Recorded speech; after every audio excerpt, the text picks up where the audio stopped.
मैंने अपनी प्रिडिक्शन में कहा था कि Aston Villa will beat Man United because they have a better team right now, they are playing better football than Man United. But इस match में Man United इतना खराब नहीं खेली, ऑल्दो बहुत अच्छा नहीं खेली, इतना खराब नहीं खेली। फर्स्ट हाफ में अच्छा परफॉर्मेंस दे रही थी, डिसेंट कर रही थी और ऐसा लग रहा था कि शायद कुछ कर भी लेगी। लेकिन सेकेंड मैच में फिर से आफ्टर द सब्स्टिट्यूशंस वो अपनी पुरानी हरकतों में आ गई और मैच हारते हारते बच गई। अगर ये मैच हार जाती तो टेन हाग की जो इशू है वो बहुत बड़ा अपस्केल हो जाता, लेकिन क्योंकि ये मैच ड्रॉ हो गया इसीलिए टेन हाग थोड़ा सा बच गए।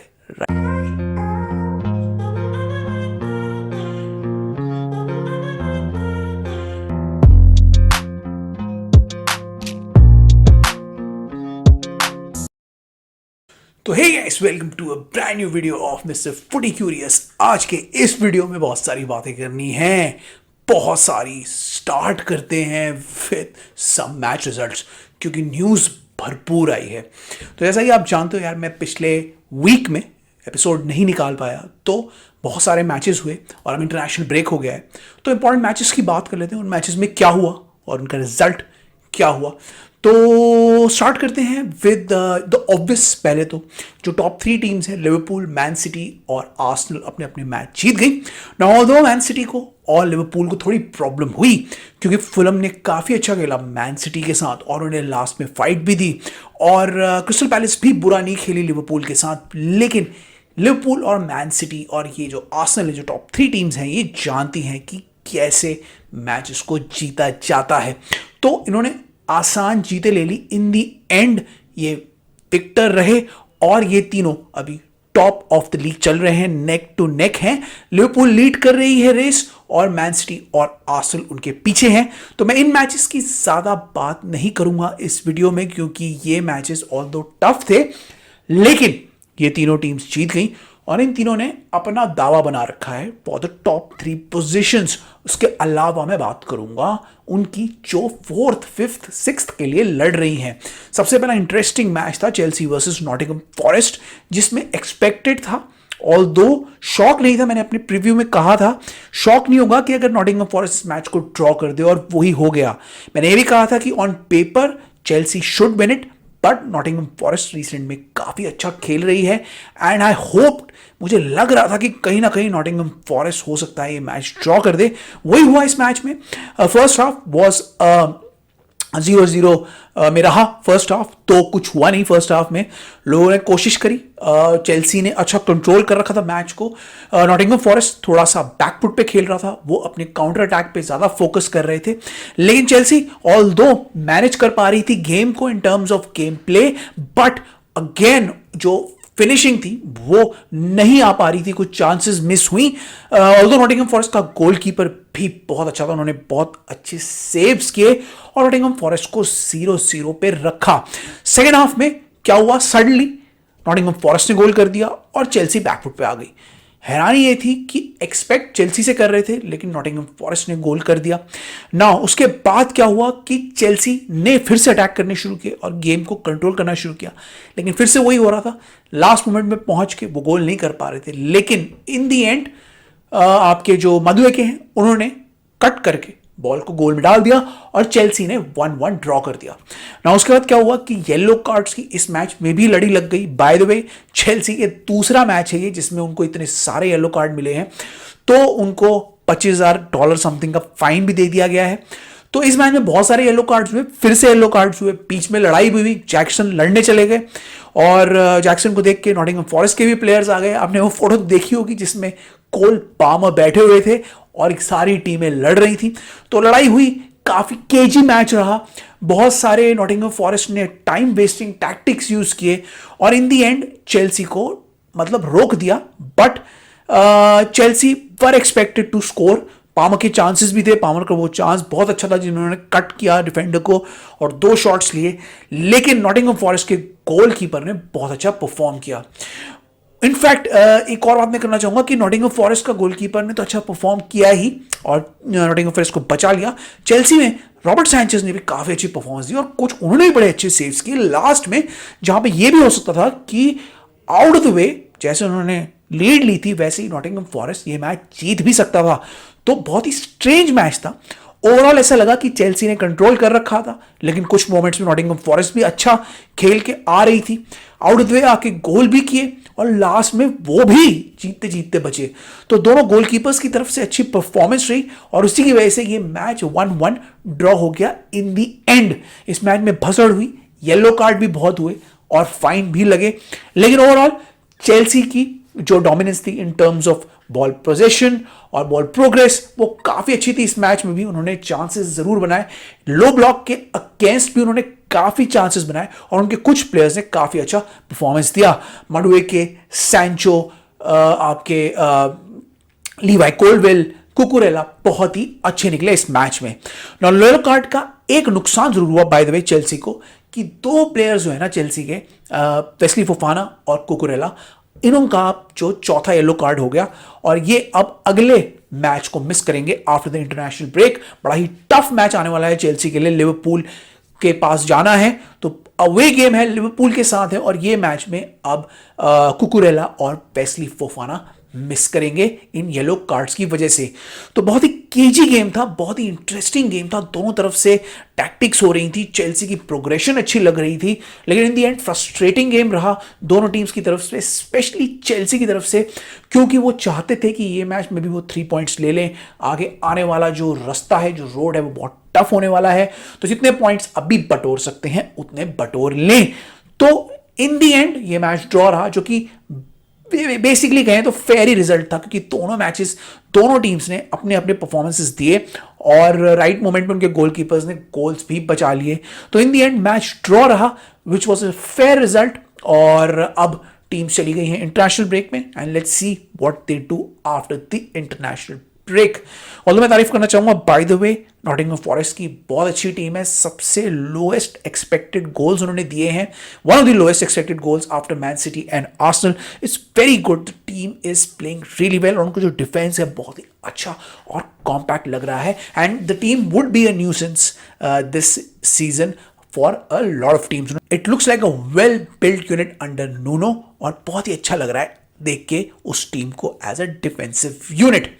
नाउ इसके बाद हम आते हैं दो और इंटरेस्टिंग और इंपॉर्टेंट मैचेस में। सबसे पहले हम आते हैं स्पर्स वर्सेस ब्राइटन, मतलब ब्राइटन वर्सेस स्पर्स आप कह लो। तो मैंने कहा था अपने रिव्यू में कि ये मैच बहुत ही इंटरेस्टिंग जाने वाला है। क्यों इंटरेस्टिंग जाने वाला है? दोनों टीम्स हाई लाइन खेलती हैं और इसमें बहुत ज़्यादा गोल्स और टॉपसी टर्वी प्रॉब्लम्स हो सकती हैं दोनों टीम्स को, और यही हुआ। और तो ये मैच की शुरुआत टॉटनम से हुई और टॉटनम ने 2-0 की बढ़त लेके इस मैच में कंट्रोल रखा, लेकिन टॉटनम है और वो हाईलाइन खेलती है और ब्राइटन ने उसका इवेंचुअली फायदा उठाया। ब्राइटन के पास प्लेयर्स है जो इस हाईलाइन को एक्सप्लॉइट कर सकते हैं और उन्होंने बहुत अच्छा गेम दिखा के वो लीड ले ली। पहले तो ड्रॉ कर दिया मैच को, फिर उसके बाद जीत भी लिया, इन दी एंड 3-2 से जीत लिया।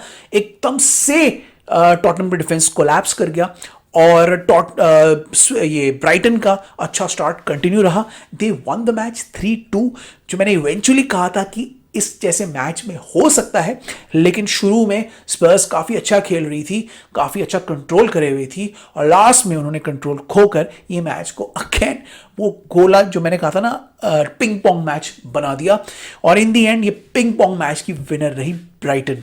ब्राइटन ऑल्दो बहुत ही ब्रेव फुटबॉल खेल रही है अंडर देयर कोच, लेकिन बड़ा ही इंटरेस्टिंग फुटबॉल खेल रही है और वो ऐसी टीम बनती जा रही है जो किसी भी टाइम निकल के वापस आ सकती है, specially with a team that plays high line.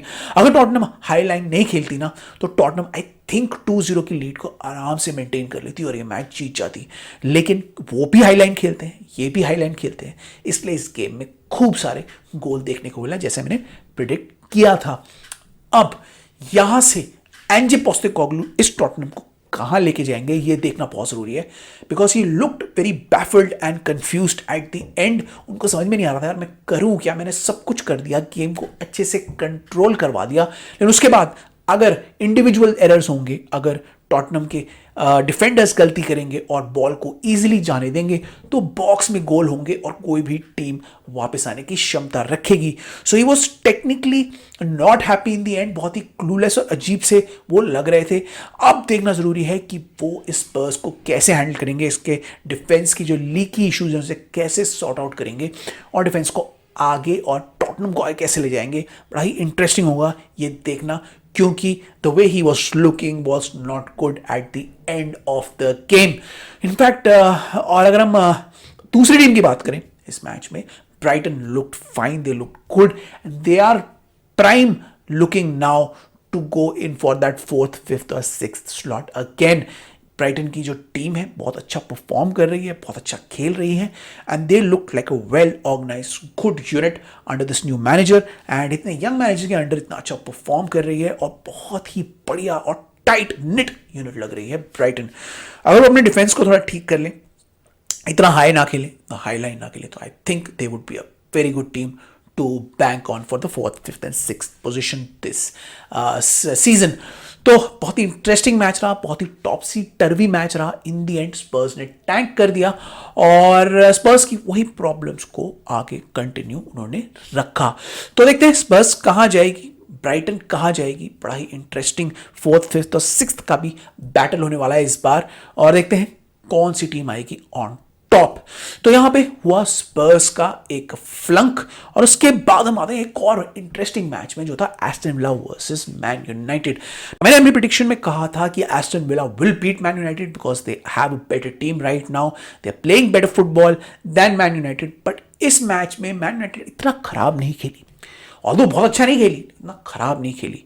First half में अच्छा परफॉर्मेंस दे रही थी, डिसेंट कर रही थी और ऐसा लग रहा था कि शायद कुछ कर भी लेगी. लेकिन सेकेंड मैच में फिर से आफ्टर द सब्स्टिट्यूशंस वो अपनी पुरानी हरकतों में आ गई और मैच हारते हारते बच गई. अगर ये मैच हार जाती तो टेन हाग की जो इशू है वो बहुत बड़ा अपस्केल हो जाता.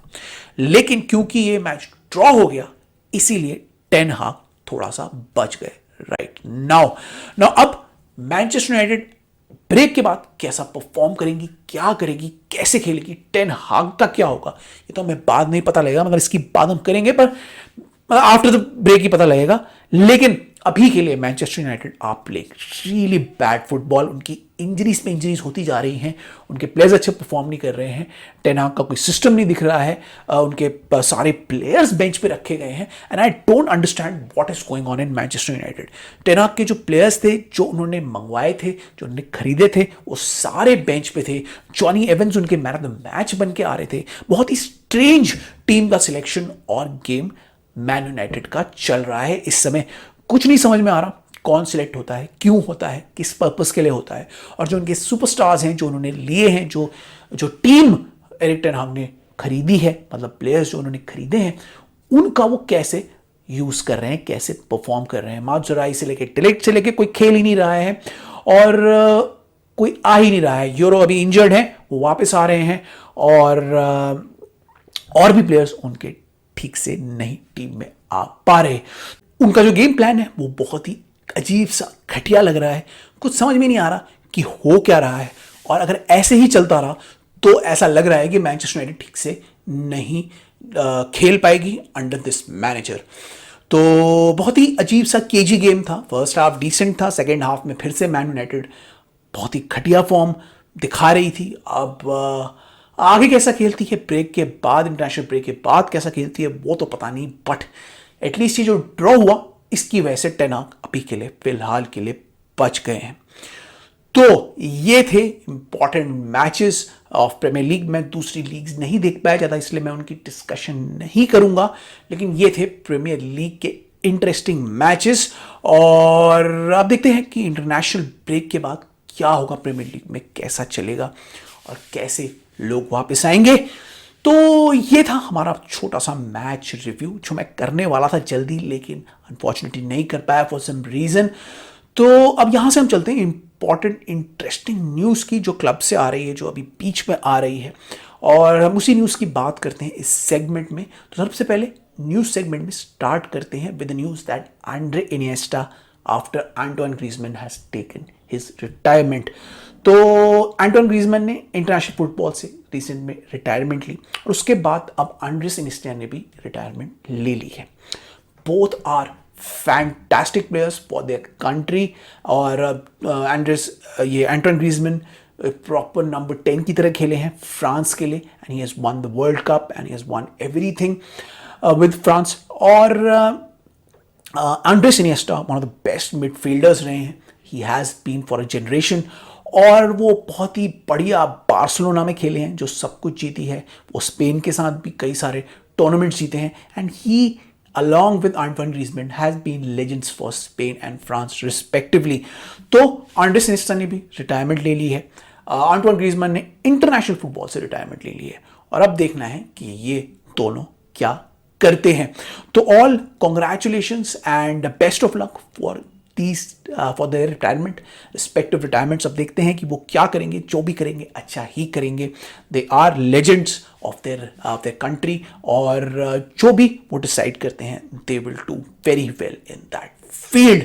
तो ये दोनों ने तो रिटायरमेंट ले ली, जिसकी खबर इस समय आई। एक और प्लेयर की खबर आई कि जो प्लेयर सडनली एकदम से लाइमलाइट में आ गया है। कोल पामर ने, सडनली तो नहीं आया कोल पामर, बट पिछले साल के हिसाब से सडनली आ गया था। कोल पामर ने अपेरेंटली एक और अवार्ड जीत लिया है।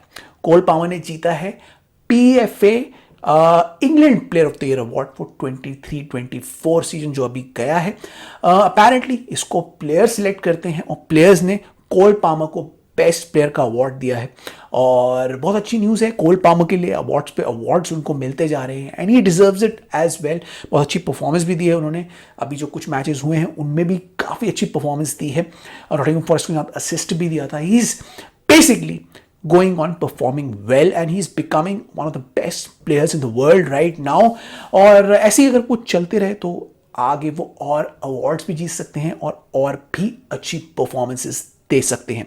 तो well deserved award for Cole Palmer, congratulations to Cole Palmer for winning England's player of the year. Deserve करते हैं यार, वो हर चीज में बहुत अच्छा करते हैं, and he deserves this award, no doubt, deserves 100%। तो कोल पामर के अवार्ड के बाद हम बात करते हैं एक प्लेयर जिसने बैन के बाद वापसी की है, और वो है पॉल पोग्बा। पॉल पोग्बा अब वापस आ रहे हैं क्योंकि उनका बैन जल्दी ही लिफ्ट हो रहा है, और उनके आते ही, खबर आते ही अब उनके क्लब्स के साथ लिंक्स भी आने शुरू हो गए हैं। मार्सेय एक क्लब है जो उनको सोच रहा है पिक करने की फॉर फ्री, और देखते हैं कि और कौन से क्लब्स अब इसमें आएंगे और पॉल पोग्बा को लेना चाहेंगे। तो उनका कुछ स्कैंडल हुआ था, डोपिंग स्कैंडल हुआ था, जिसमें वो चले गए थे, he was banned, but apparently उनका बैन लिफ्ट कर दिया गया है, जल्द हटा दिया गया, कम कर दिया गया है, and he is back now. कितने कैपेसिटी में आएंगे, कब आएंगे एग्जैक्टली वो तो पता लगेगा, लेकिन सुनने में आ रहा है कि जनवरी में he be back, and I think फरवरी से he can start to play, फरवरी और मार्च से for the club. So let's see वो कौन से क्लब जाते हैं, क्या वो सीरियसली मार्सेय जाते हैं, फ्रांस जाते हैं, या फिर वो इटली जाते हैं, और कौन से क्लब में अपने करियर की दोबारा से शुरुआत करते हैं। तो he is back and let's see where he goes. बड़ा ही इंटरेस्टिंग हुआ देखना कि पोग्बा कैसे प्लेयर निकल के आते हैं आफ्टर इतना टाइम पास हो गया कि उन्होंने खेला भी नहीं है, तो अब कैसे प्लेयर निकल के आएंगे we don't know, but let's see, let's hope कि वो वैसे के वैसे ही हैं, अच्छे प्लेयर हैं और वो अच्छा परफॉर्मेंस देते हैं। तो पॉल पोग्बा आ गए हैं वापस, और उनकी वापसी पे भी काफ़ी ज़्यादा खबर फैली हुई है। उसके बाद हम बात करते हैं कुछ और इंटरेस्टिंग टॉपिक्स की, जैसे मैन सिटी का लीगल केस, जो उन्होंने अपेरेंटली एक लीगल केस है जिसमें उन्होंने जीत हासिल की, ऐसा सुनने में आ रहा है, वी डोंट नो, बट ऐसा सुनने में आ रहा है। प्रीमियर लीग के अगेंस्ट उन्होंने कोई केस किया था, उसमें उन्होंने लीग हासिल की है, and that could become the moot point for their main charges, जिसकी हियरिंग चल रही है या होगी। तो बड़ा ही इंटरेस्टिंग है। अब देखते हैं मैन सिटी ने कैसे कंप्लाई करती है, कैसे इसको यूज करके अपने केस को आगे करती है। तो बहुत ही इंटरेस्टिंग होगा। मैन सिटी की जो ये विन है बड़ी इंटरेस्टिंग हो सकती है, बड़ी क्रूशल हो सकती है for them in the battle against these 115 या 16 जो भी चार्जेस उनके लगे हैं। तो a crucial win for man city is good for all the man city fans and the entire man city का जो ग्रुप है उसके लिए। तो ये तो हो गई मैन सिटी की बात। एक और न्यूज़ जो आई है इंटरेस्टिंग, हम उसकी भी बात कर लेते हैं। यर्गन क्लॉप को बना दिया है डायरेक्टर ऑफ सॉकर एक्टिविटीज और something in red Bull group. सब लोग सोच रहे थे कि यर्गन क्लॉप कोई मैनेजमेंट जॉब लेंगे या वो नेशनल टीम की कोचिंग जॉब लेंगे आफ्टर हिज सबैटिकल। लिवरपूल के बाद उन्होंने सबैटिकल मतलब लिया था, 1 साल का जो भी चल रहा है उनका बेसिकली। लेकिन अब सुनने में आया है कि रेड बुल में एक डिवीजन है सॉकर की, जो एक डिवीजन है जो सॉकर एक्टिविटीज़ को आगे बढ़ाती है, उसके वो डायरेक्टर बन के आएंगे। वो बहुत ही स्ट्रेंज है और बहुत ही इंटरेस्टिंग पोजीशन है। देखेंगे इसमें यर्गन क्लॉप क्या करते हैं, बट यर्गन क्लॉप से किसी को उम्मीद नहीं थी कि वो ये पोजीशन ले लेंगे और ऐसे कुछ डायरेक्टर बन के आगे जाएंगे। सबने ये सोचा था कि वो कोच बनेंगे नेशनल टीम की किसी चीज़ के, बट ये बहुत ही इंटरेस्टिंग पोजीशन होगी। देखते हैं वो रेड बुल में क्या करेंगे और कैसे रेड बुल की सॉकर एक्टिविटीज़ को हैंडल करेंगे। मुझे सॉकर कहना अच्छा ही लगता है, बट अपेरेंटली उस डिवीजन का जो नाम है वो सॉकर एक्टिविटीज़ ही है, क्योंकि रेड बुल एक अमेरिकन कंपनी है तो उन्होंने सॉकर रखा हुआ है उसका नाम। बट इन जनरल वो फुटबॉल के ऑपरेशंस देखेंगे और वो उसकी एक्टिविटीज़ को आगे बढ़ाएंगे within the Red Bull group. So I don't know what he will do, but looks to be an interesting job for Erik ten Hag. तो एरिक टेन हाग तो सॉरी क्या बोल रहा हूं मैं, इंटरेस्टिंग जॉब फॉर आपके ये Jurgen Klopp. तो यर्गन क्लॉप देखते हैं अब कैसे इसको परफॉर्म करेंगे, क्या करेंगे, विल सी। बट वो चले गए, बेसिकली उनकी जॉब पक्की हो गई है, ये एक खबर आई है। उसके बाद एक और इंटरेस्टिंग खबर ये निकल के आ रही है कि एरिक टेन हाग का फ्यूचर क्या होगा। एरिक टेन हाग after the draw Nottingham forest और पोर्टो के साथ भी उनका ड्रॉ हुआ था, उसके बाद थोड़ा बहुत उन पे हीट कम हो गई, क्योंकि मैनचेस्टर यूनाइटेड इतना खराब नहीं खेली उस मैच में कुछ फेजेस में, और वो मैच ड्रॉ हुए, डिफीट नहीं हुई। तो एरिक टेन हाग के ऊपर ऑल्दो प्रेशर बना हुआ है, बट आई थिंक इन ड्रॉस ने उनको बचा लिया है फॉर नाउ, क्योंकि अभी रिसेंट में सुनने में ऐसा आ रहा है कि कुछ कैंडिडेट हैं जो मैनचेस्टर यूनाइटेड की जॉब के लिए घुस रहे हैं, मंडरा रहे हैं, और एरिक टेन हाग की जॉब आने वाले मैचेस पे डिपेंड करती है। अपेरेंटली मैनचेस्टर यूनाइटेड में बात चल रही थी थॉमस टूचल की, ग्राहम पॉटर की, जो अभी रिसेंट में बहुत दिख रहे हैं, और गैरेथ साउथगेट की for the Manchester United job, और इनमें से कोई भी कैंडिडेट निकल के आ सकता है। ट्यूसडे को मीटिंग भी हुई थी जिसमें ये एक्सपेक्टेड था कि एरिक टेन हाग पे कोई डिसीजन आएगा। इन दी एंड कोई बात आई नहीं, तो सब लोग यही अज्यूम कर रहे हैं कि एरिक टेन हाग सेफ हैं, but there are murmurs coming around that Thomas Tuchel, Gareth Southgate and Graham Potter are seriously considered for the Manchester United job. Although Manchester United Erik ten Hag को अभी निकालना नहीं चाहती due to financial and other reasons, but अगर results खराब हुए तो उनकी नज़र में कुछ लोग हैं, because they are worried about the team. वो वरिड तो हैं ही, उनका जो ओवरऑल जो उनके जो इनियोस है, ओमार ब्राडा हैं, जो लोग उनके आए हैं, they are worried about the situation.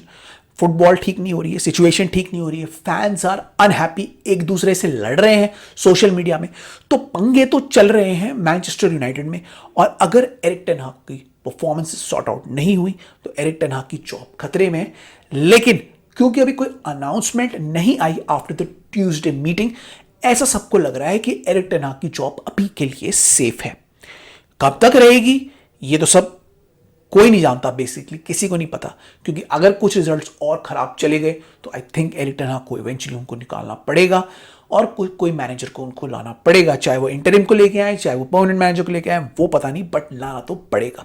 अभी के लिए फिलहाल के लिए ऐसा सुनने में आ रहा है कि Erik ten Hag looks to be safe, उनकी जॉब सेफ नजर आ रही है, और एरिक टेन हाग को अभी कुछ गेम्स के लिए और मौका दिया जा रहा है।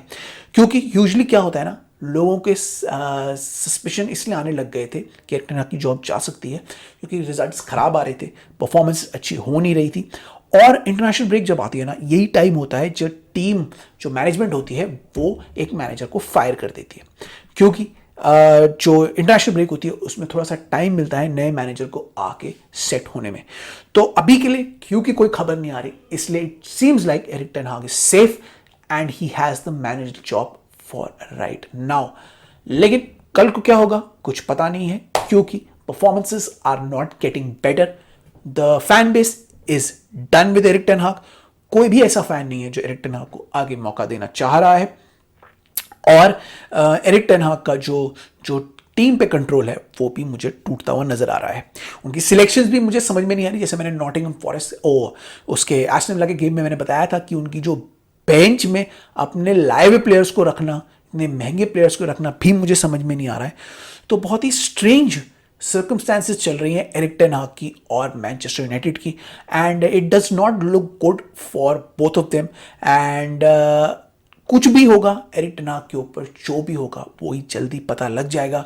मैनचेस्टर यूनाइटेड को जो भी करना है जल्दी उनको डिसीजन लेना पड़ेगा और ये डिसाइड करना पड़ेगा कि वो एरिक टेन हाग के साथ लॉन्ग टर्म में जाना चाहते हैं या नहीं। तो बहुत ही स्ट्रेंज गंदी सिचुएशन बनी हुई है मैनचेस्टर यूनाइटेड में, जहां fans are not happy, the board is not happy, they are worried, and Erik ten Hag looks to have lost the control of the entire dressing room. तो क्या होगा Eric ten हाग के साथ कुछ नहीं पता, लेकिन अभी के लिए प्रॉबेबली वो सेफ है। मतलब मैं वीडियो ये बना रहा हूं, मेरे वीडियो बनाने के बाद उनकी खबर ये आ सकती है कि भाई उनको फायर कर दिया गया, बट ऐसा लग रहा है जो मैंने न्यूज़ देखी है कुछ टाइम में कि अभी फिलहाल के लिए वो सेफ हैं और उनकी जॉब अभी ठीक ही लग रही है। आई थिंक उनको कुछ मैचेस के लिए और चांस दिया जा रहा है, देखते हैं वो क्या करते हैं। तो जो भी होगा हम आपको अपडेट करते रहेंगे, सोशल मीडिया में फॉलो करते रहो, वहां तो हम आपको अपडेट करते रहेंगे और आगे न्यूज़ के बारे में बताते ही रहेंगे। इसके अलावा इस वीडियो के अलावा 2 शॉर्ट्स और आएंगे, वो देखना, बहुत ही इंटरेस्टिंग शॉर्ट्स आएंगे अभी आने वाले इस 1.5 हफ्ते में, क्योंकि इंटरनेशनल फुटबॉल, क्लब फुटबॉल तो है नहीं, तो इंटरनेशनल फुटबॉल पे ज़्यादा कुछ वीडियो तो बनते नहीं है, तो थोड़े बहुत मैं शॉर्ट्स बनाऊंगा and I will make another mister फुटी 101 वीडियो। तो आप फॉलो करते रहो, देखते रहो हमारे चैनल को और हमारे पॉडकास्ट को ऑडियो में भी फॉलो कर सकते हो सारे ऑडियो ऐप्स में। उसके अलावा सोशल मीडिया में फॉलो करते रहो यार, वहाँ पे हम एकदम से अपडेट कर देते हैं। कई बार हम वीडियो नहीं निकाल पाते एकदम से, बट हम अपडेट आपको एकदम से दे देते हैं कि कौन सी न्यूज़, इंपॉर्टेंट न्यूज़ आ रही है और कौन सी न्यूज़ आएगी। तो इसी मैसेज के साथ मैं ये वीडियो ख़त्म करता हूँ। होपफुली आपको मज़ा आया होगा इस वीडियो में, जैसा मैंने आपका तो करो और हमको फॉलो करो, लाइक करो, शेयर करो, सब्सक्राइब करो। I will see you in the next one. Till then it's bye from my side, bye bye.